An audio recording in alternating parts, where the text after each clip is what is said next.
3 menit alasan kenapa orang bisa sampai selingkuh. Pertama kita harus mengakui dulu kalau misalnya kita itu sama pasangan gak mungkin cocok 100%. Bahkan kalau misalnya kita menikahi diri kita sendiri juga gak mungkin cocok. Karena kita juga tidak mungkin bisa menerima diri kita 100%.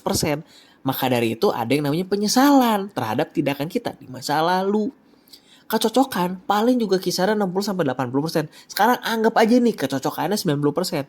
Tapi kita cuma fokus mencari 10% yang tidak ada di pasangan kita. Dan disitulah hubungan hancur.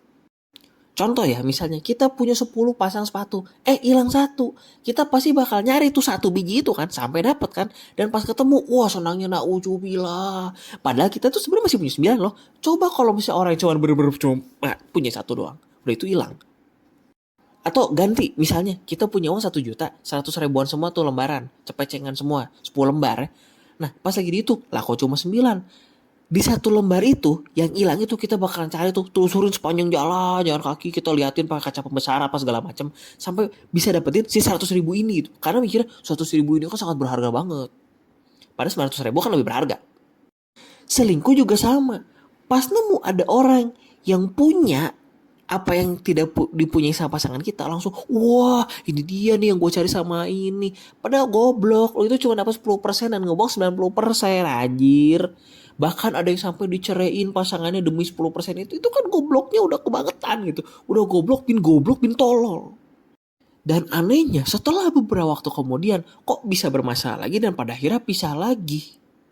Dan jadinya mikir kayaknya hubungan percintaan itu, hubungan sama manusia itu kayaknya gak ada yang pernah bener deh. Kayaknya semua hubungan sama manusia itu kayaknya goblok deh. Lu yang goblok. Ya iyalah lu cuman nyikat 10% padahal lu ngebuang 90%. Ya apa yang lu harapkan dengan 10% itu? Lu nyari 100 ribu yang hilang. Pas ketemu ternyata 900 ribunya hilang. Karena yang bermasalah bukan duit hilangnya, tapi kantong selada lu bolong. Yang lainnya udah keburu berceceran terbang ke bawah angin masa lalu lah.